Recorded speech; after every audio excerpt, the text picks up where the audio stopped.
Annie's diary, April 15th.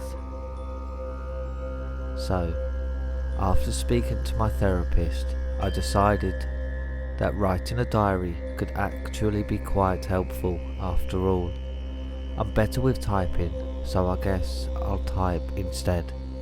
Either way, keeping a record of everything is supposed to get things out there that I didn't know were there. I never really liked the idea of therapy, but Dan persuaded me to go, and, well, to put his mind at rest, I agreed. I've been going for a while now. Can't say it's done much good, but whatever. So, let's see. After the accident, I had trouble remembering things. I was apparently found in my house just before that, claiming that I couldn't leave or some crap. But it's not a memory. It's just what I was told. So that's it. All I have to work with. That and some messed up dreams. Mostly about cars, which is probably not unusual for people who've been in car accidents. So yeah, great. Anyway, it's getting late. I guess I'll write again tomorrow. April 17th. Yeah, so I didn't write yesterday, but then nothing really came up and, well, yeah, I won't be writing every day. It's been raining all day today. I didn't go to work this afternoon as the office got flooded. Turns out they should have fixed that roof years ago. Dan's been quiet, the attentive boyfriend today, though, bringing me coffee, making me a tuna sandwich for lunch. Man, I could get used to this. April 18th. I went to the park with Dan today just for a walk. The rain stopped, but the office needs cleaning up, so no work again today. I thought of Peter as I watched a young boy kick a ball about, with what I assumed to have been his father. It reminded me of when we were young. Peter was always the protective older brother. I remember one time when we were playing in the back garden, I kicked the ball too hard and it went straight through the neighbour's window. The neighbour, as you can well imagine, was not happy, but Peter took the blame. We'll always feel bad about that. I think Dan has been worrying about me. I overheard him talking on the phone.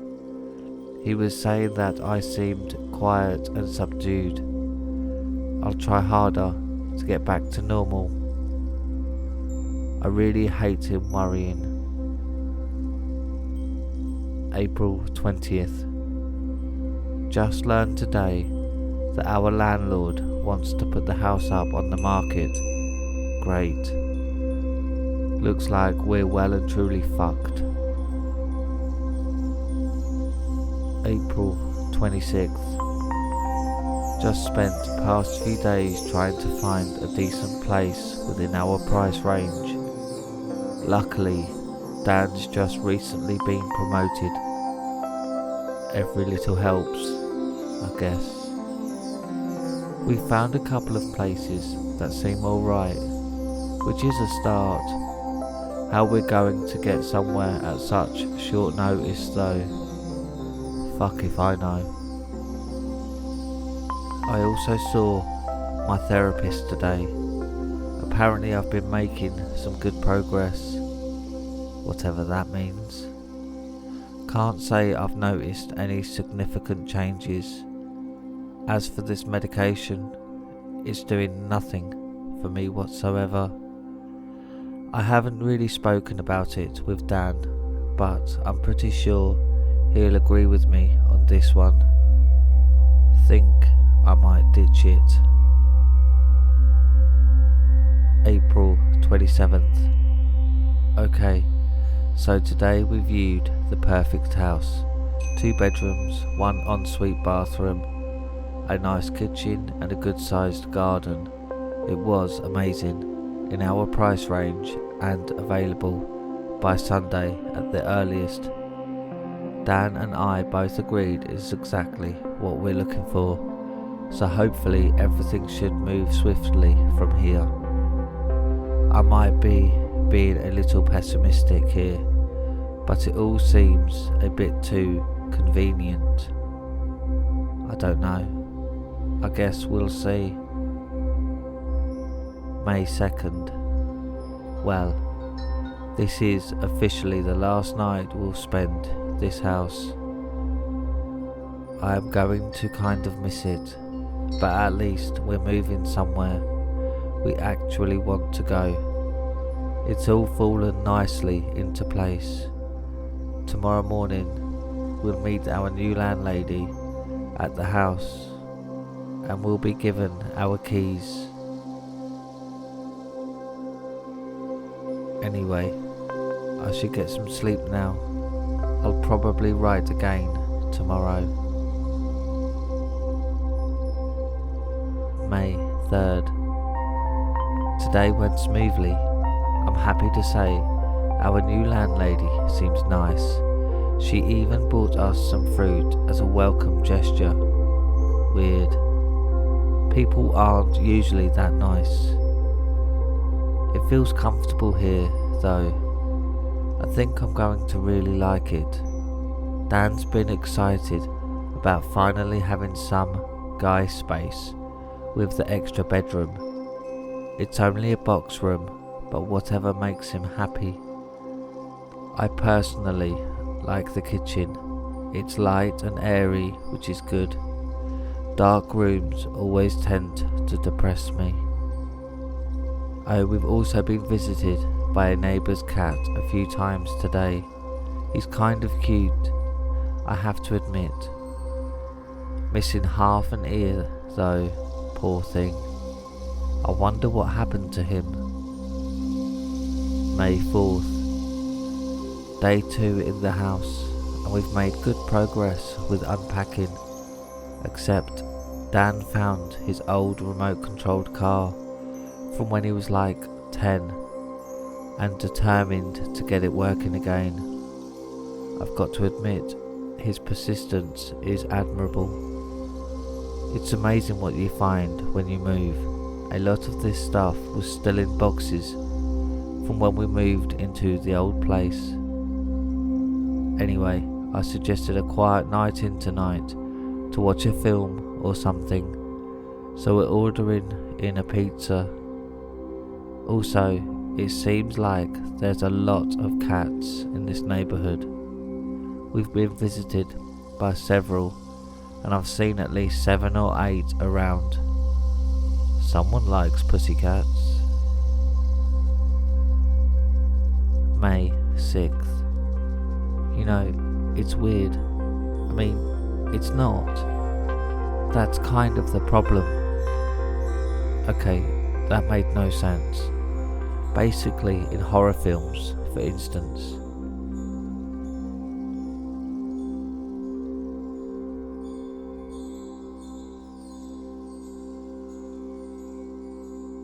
It's always the new house where weird things start to happen and the new owners get all creeped out. But nothing strange is happening here. It's kind of weird because I feel like it should be. I don't know. Maybe it's just quieter than what I'm used to. I'll get used to it, I'm sure. I just read through that again and I'm not making much sense. Need sleep. May 8th. Mr. Kadora visited today, a neighbour from across the street. He wanted to welcome us to the neighbourhood. I thought it was nice. He seems friendly. I think maybe the cat we keep seeing belongs to him, and probably many of the others too. He seemed to be covered in cat fur. Made me think of Peter. He absolutely loved cats. May 9th. I saw Mr. Kadora packing up his car with old junk and stuff. I imagine he was getting rid of it. Should have asked if he'd mind dumping some stuff for us. There's this old rug in the living room that absolutely needs to go. It reminds me of something. I don't even know how old it is, but it reeks of decay. Need something fresh and modern. May 11th. Today I've been thinking of Peter a lot. I really wish he was here. Life was much livelier when he was around. This house makes me think of him for some reason. I like it, I think. May 16th. Finally back at work. They've temporarily fixed the roof. We're all just praying it'll hold. None of us can afford to be out of work at the moment. This damn rain is persistent. Dan's been in a bad mood this evening. I asked him what was up, but he wouldn't talk to me. Something to do with work, I imagine. I never pry unless it's necessary. That's weird. I thought I just heard something. It was like a weird scraping, like a... May 17th. I washed the car today with Dan's help. It was actually quite fun. We always try and spend weekends together, even if we're just watching TV, cuddled up on the sofa, or carrying out mundane everyday tasks. If we do them together, it can actually be quite fun. Mr. Kadora waved to us this afternoon after we'd finished hosing down the car.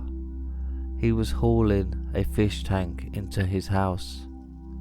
Kind of odd now I think about it. Oh well. That's weird. I keep writing about him. He reminds me of Peter somehow. I haven't met any of the other neighbours.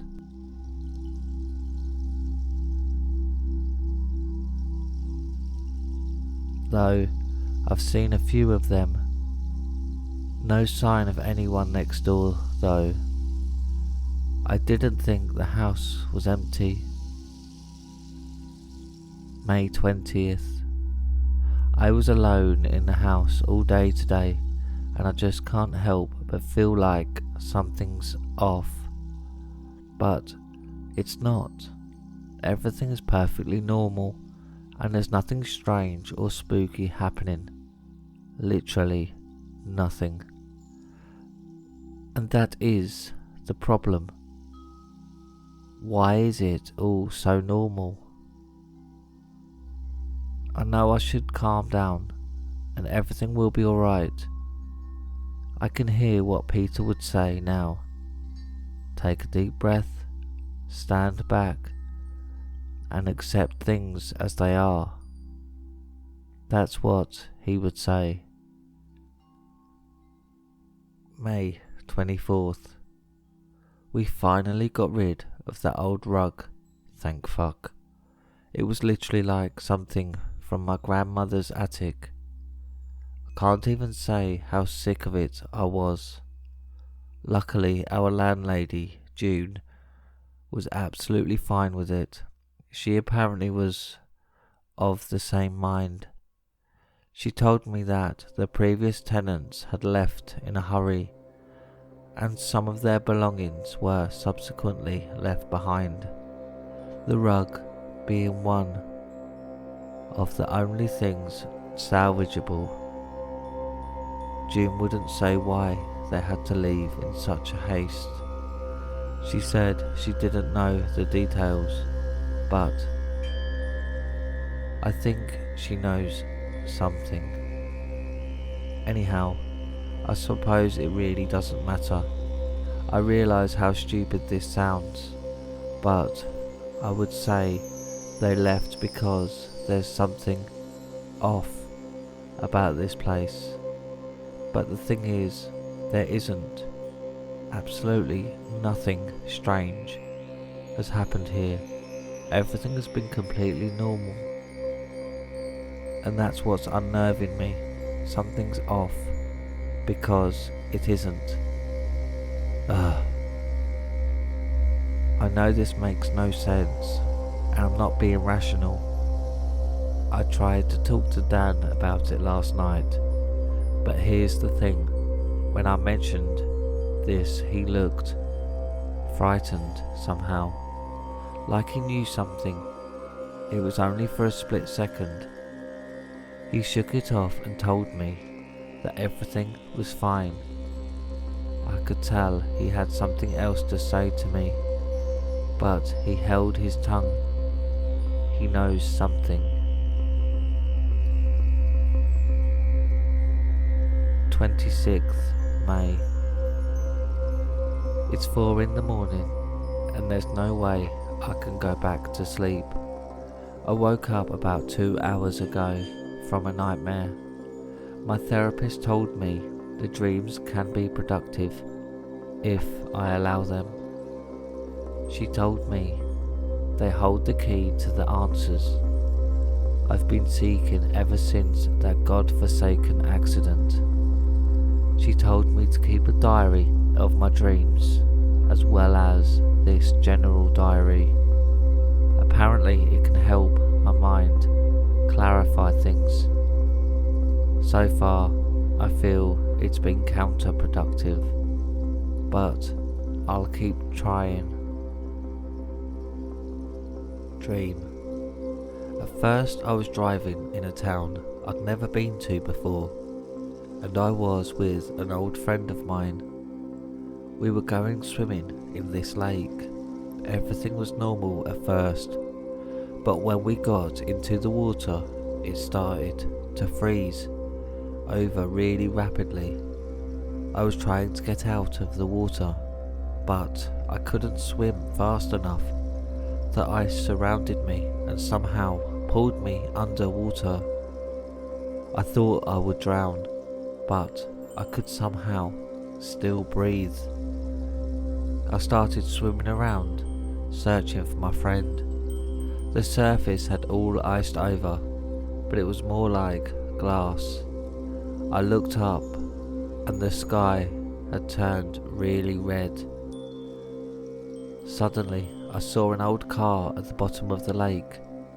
This alone, for some reason, outright terrified me to the very core.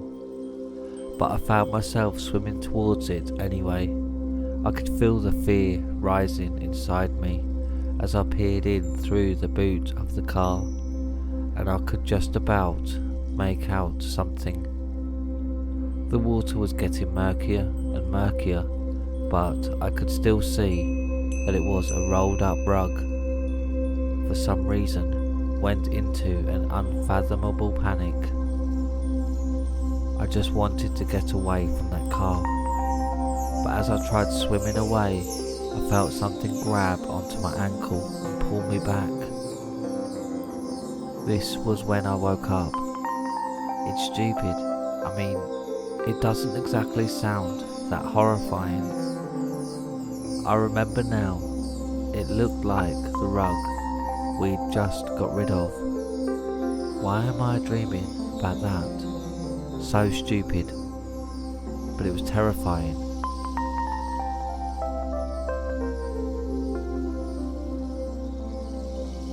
I'm too afraid to go back to sleep now.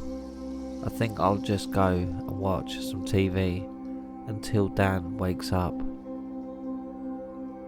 May 27th. so unbelievably cute. Today Dan came home from work with a little black kitten. She's so adorable. We're still trying to decide on a name. Our little family is growing already. May 28th. I saw Mr. Kadora today, and I know this probably sounds ridiculous, but I think there's something really odd about him. I don't know, I've been watching him and he's, well, it's none of my business. May 29th. Been alone in the house all day today, as it's my day off and Dan's been at work. Ordinarily, this would be the ideal time for me to enjoy having the house to myself and get some housework done. But here's the thing, I'm left feeling fucking terrified. It's not rational and there's no good reason for it. I just don't get it. This house is completely normal and I am completely fine, but everything feels wrong. I keep thinking it would be better if a door slammed by itself or something leapt off the worktop. It would actually make me feel less unnerved, knowing that I'm not imagining this. But nothing is happening. It feels like there's something here and it's toying with me. I'm fucking freaking out because I constantly feel like I'm being watched, and I think it has something to do with that bastard, that Mr. Kadora. He's not normal, and I've been watching him for days, just waiting for some evidence, some proof that he's up to something bad.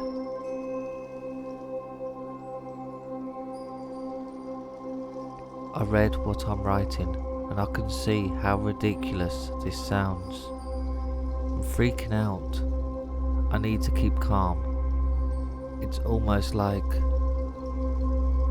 I fucking saw that. Shit. 2nd of June.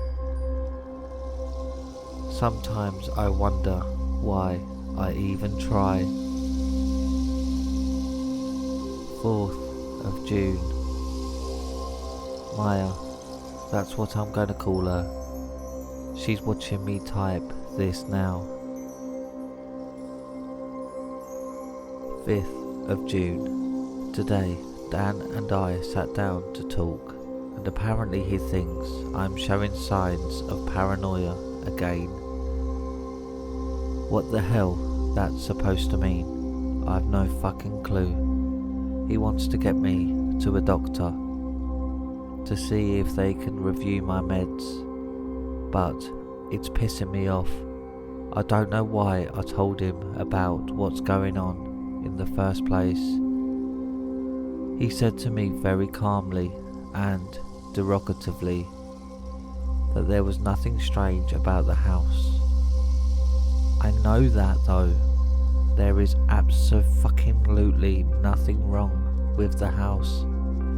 That is my problem. So, I lied.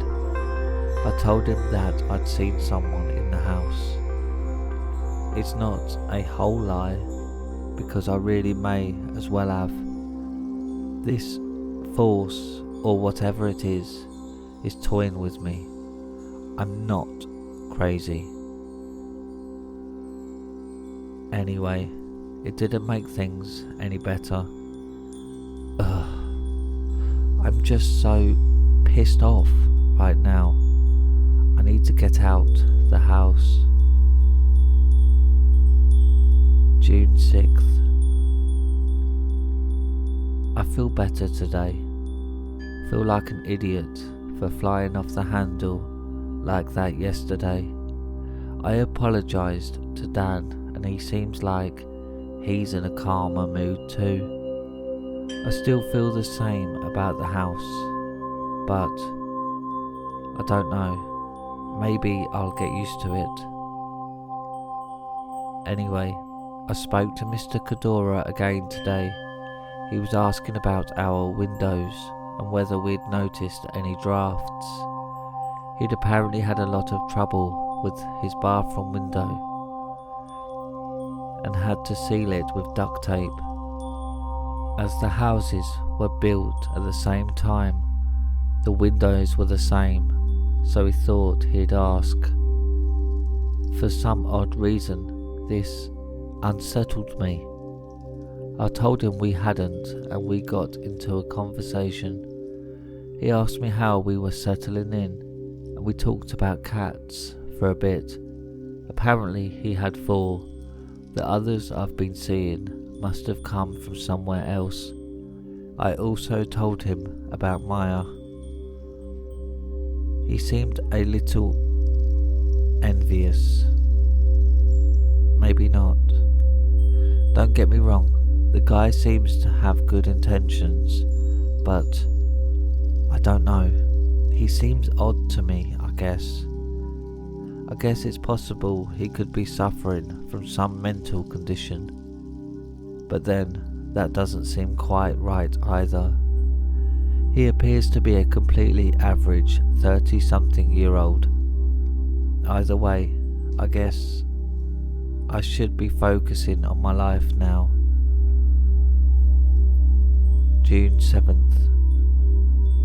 Today Dan approached me and asked me about my somewhat elaborate experience I'd blurted a few days ago.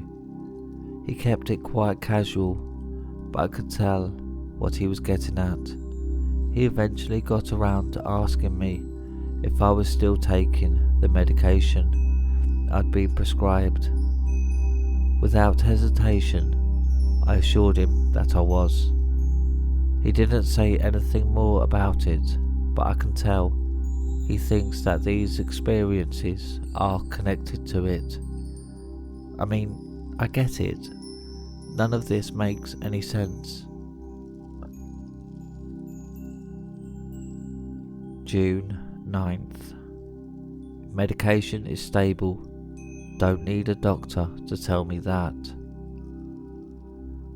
June 10th. I saw it move. I swear to God, I saw it. The wall is wrong, I know. I saw the wall. I saw it move. I saw it. I know it's all wrong. When it fell, it was when I know it. Fuck. June 12th. I woke up this morning with a splitting headache. I think I had another bad dream, but I can't remember it. Maybe it's a good thing too.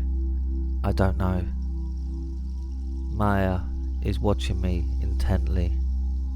Cats.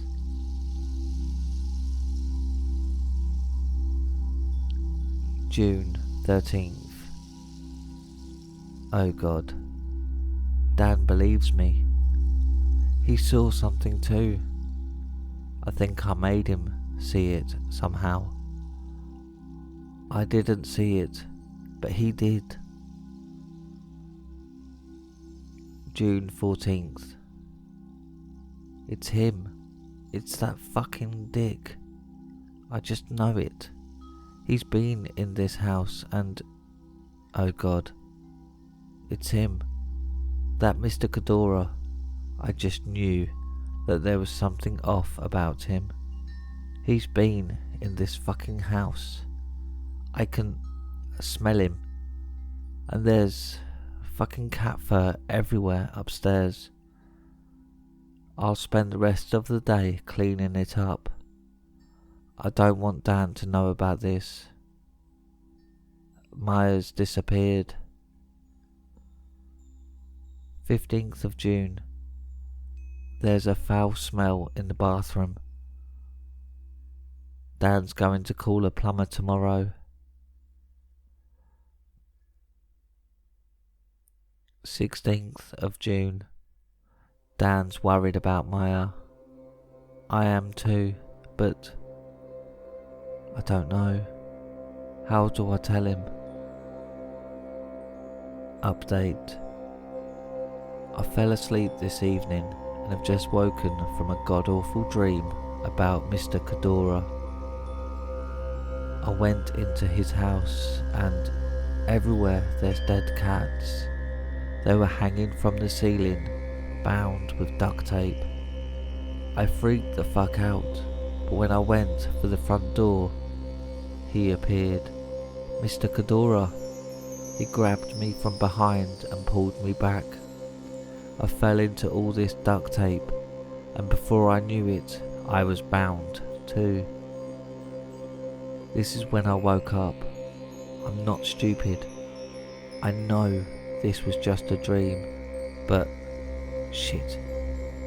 Maybe I'll try and talk to Dan about it before we go to bed.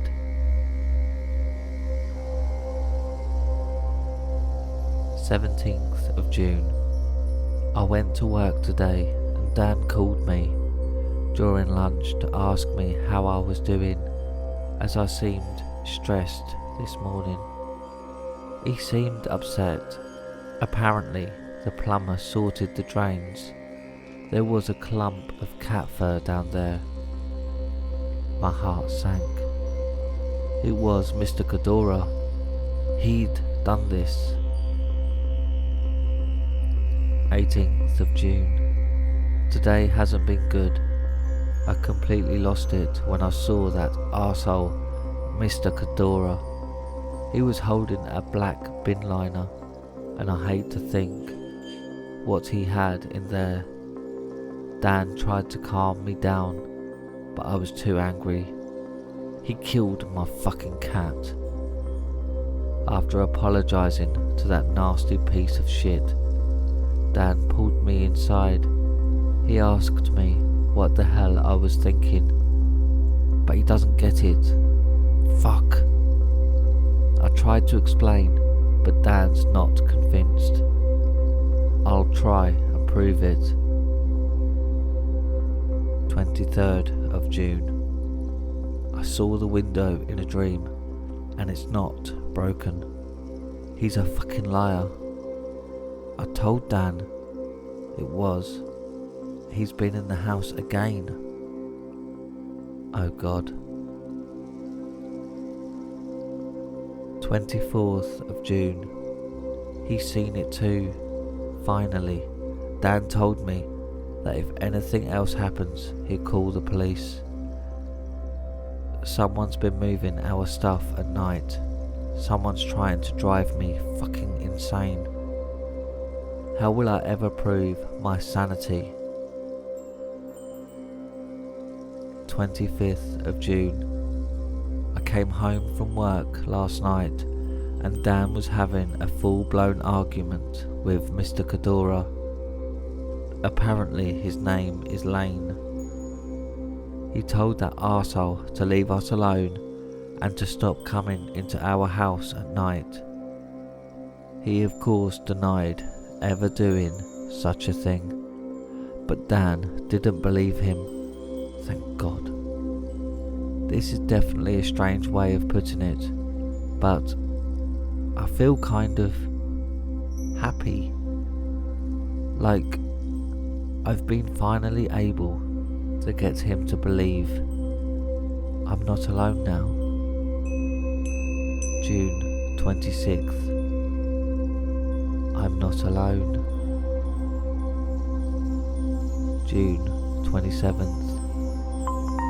I woke up this morning aching all over. I don't know what's wrong with me. I close my eyes and all I see is pain. I realise that doesn't make sense, but it's the only way I can describe it. Dan's immensely worried about me. He's had me resting in bed all day. He hasn't said anything, but I can tell he's edgy. He knows we're not alone in this house. This is going to sound weird, of course, but I'm glad. We finally understand each other. All my hard work has paid off. Thank God I'm not alone in this. 28th of June. There's a god-awful smell in this house, but I don't know if it's real or if it's just me. I tried to talk to Dan about it, but he told me he couldn't smell anything. He's so uptight. Now I'm kind of worried about him. Every time I enter the room, he recoils as if he's hiding something. No, like he's afraid of me, or afraid of me finding out what he's doing. I don't know. June 29th. Dan took me to the doctor today. I woke up this morning with bruises all over my body. I know that Dan knows what's going on here, but I think he's afraid to admit it. It's like he's desperately clinging to a thread of sanity that's going to snap at any moment. I can see it. We can. July 2nd. I got the water out. I lost it. Up with the one that I got back from before when I fucking fell. That car, I could feel me underneath with my legs broken beneath its hand. I know I did it, Peter. July 3rd. Fuck, that god-awful smell. Dan called June, the landlady. He could smell it now too. No one knows what the hell to make of it. At least I know it's not just me, and I'm not losing my mind. Dan asked June if there'd been anything strange reported here before we moved in. This is when I remembered what she had said about the previous tenants. She of course denied it, but I didn't believe her. She's hiding something, perhaps more sinister than I once thought. Her and that fucker Mr. Cadora.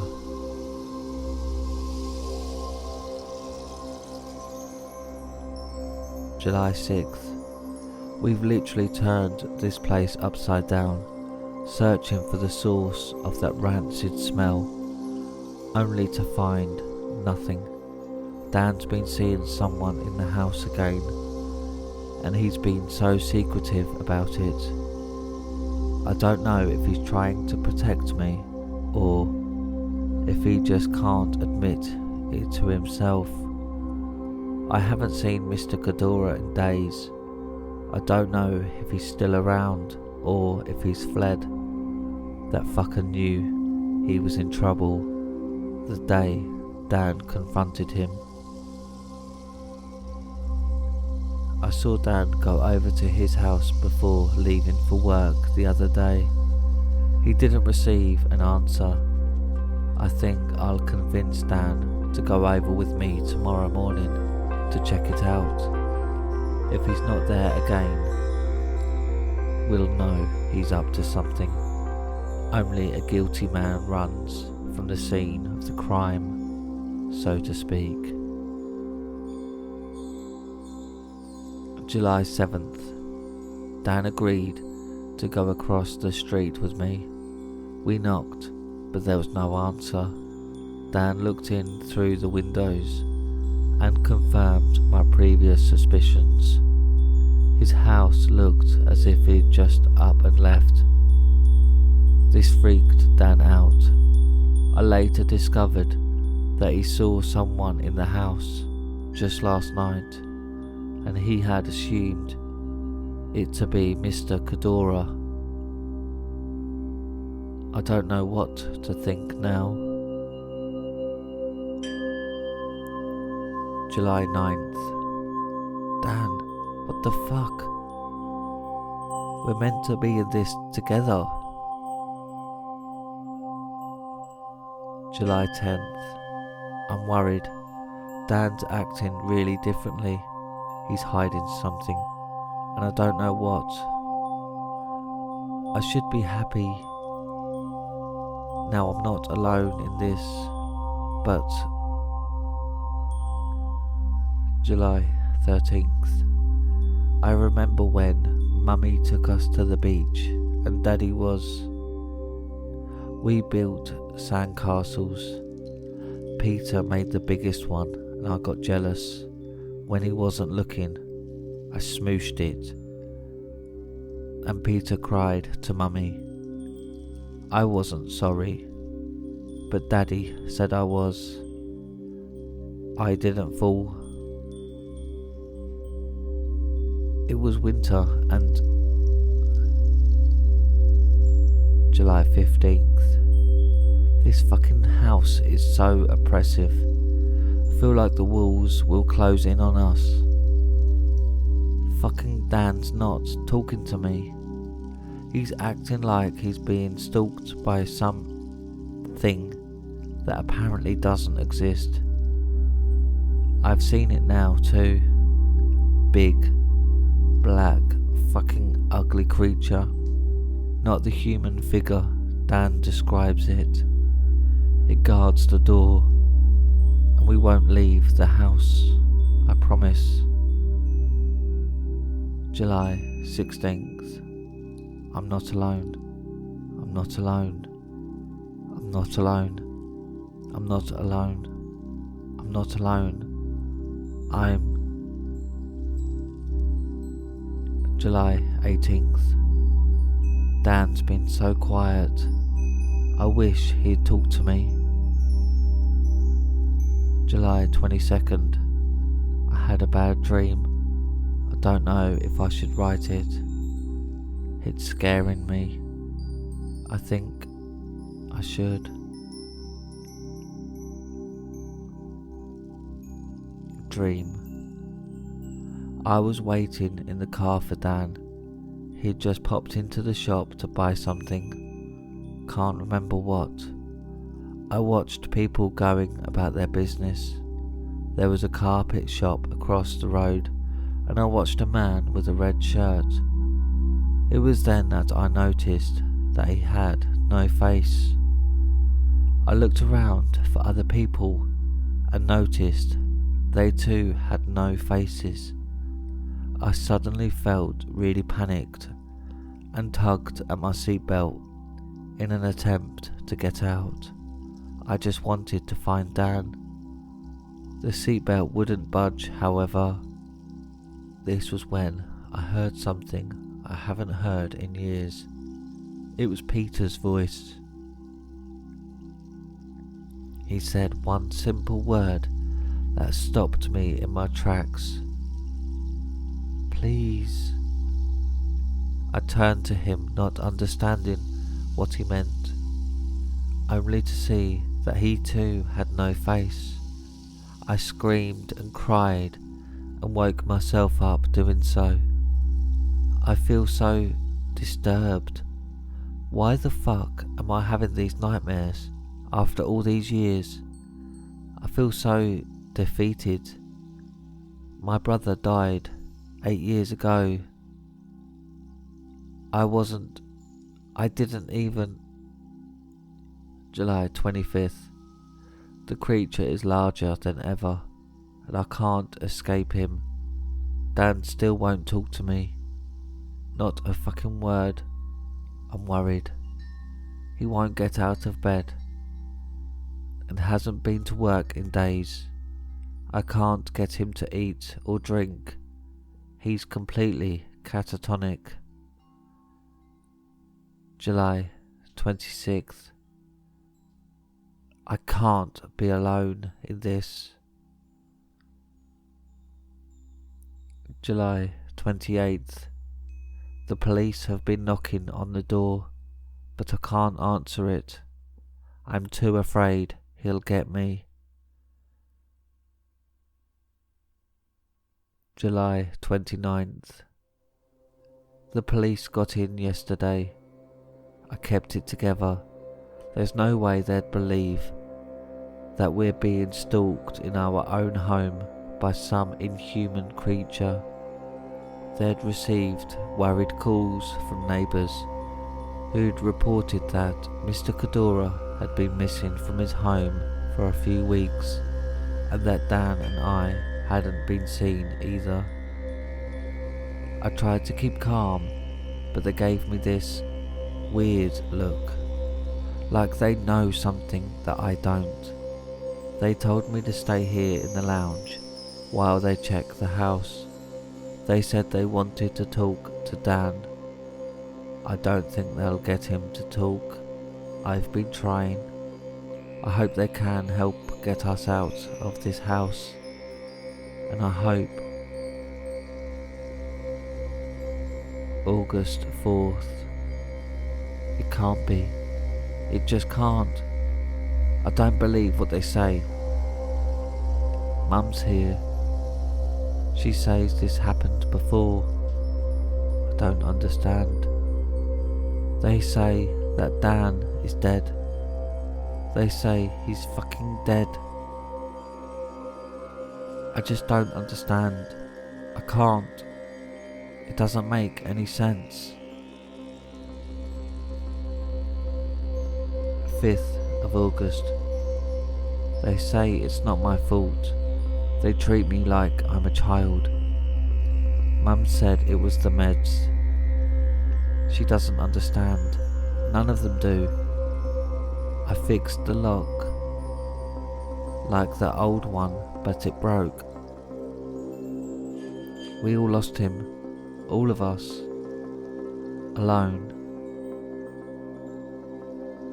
August 6th. The police told my mum and I that Mr. Cadora's body was recovered from our house. I don't get it. They're saying I killed him. Mum said it happened before. Why is no one talking to me? They keep me in this fucking room as if I have no clue what's going on, like I'm a child, like I'm incapable. August 12th. I understand now. Reading through this diary only confirms my greatest fears. They were right. I killed them. I didn't want to be alone, but here's the thing. I have always been alone. Every step I took, I was alone. I have a condition. The accident wiped it from my memory, and I was so sure I wasn't a killer. I was just a girl. Things are coming back to me, and it's late. I don't want to write about them tonight. August 13th. I'm a monster. After all that, and I was the fucking monster. I killed them. August 16th. I had a dream last night, except it wasn't a dream. Mum's been here for me, but she only makes me more ashamed of myself. She loved me despite all I've done, and even I can't do that. It wasn't a dream. It was never a dream. It was a memory that I'd buried so deep I'd lost it. I'd lost me. God, I'm not even who I thought I was. It was midwinter and I'd been having strange episodes. Peter only wanted to help, but he got too close. One night I snapped. When Mum and Dad weren't home, I took Peter for a drive. We were having fun, but then something changed. I felt confused, lost, afraid. The last thing I remember from that night is running barefoot up the beach. I was lost. Mum got the police out to find both Peter and I. I was frozen, but Peter, they recovered his body from the car. He was wrapped in a rug. There was a lot of blood and no one was ever quite sure what had happened, but it was my car and I'd been driving with Peter. I'll never remember the details of what happened to Peter, but I know that I am the one responsible. Mum never wanted to believe it, but I was diagnosed with schizoaffective disorder and some other anxiety disorder, which caused me huge paranoia. None of this makes sense to me. It's like a dream within a dream, one that feels real, but you know it can't be happening to you. Mum says I should rest, that it's my illness and not me, but it is me. Whether I remember details or not, I will always know that I am responsible for the death of more than one human being. I don't know if I can live this way. August 17th. Mum's still with me, and I feel comforted. The medication's finally stabilised, and I'm calm. Well, as calm as someone in my position can be. I'm scared, but maybe with help I will get through this. Maybe with support I will be able to rebuild my life. August 18th. I can't sleep again.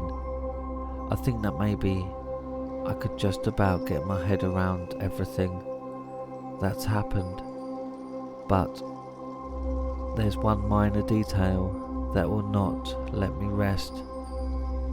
You see, my mum's been here with me, holding my hand all the way, but the thing is, she died shortly after Peter. She killed herself. Maybe I can leave this house tomorrow.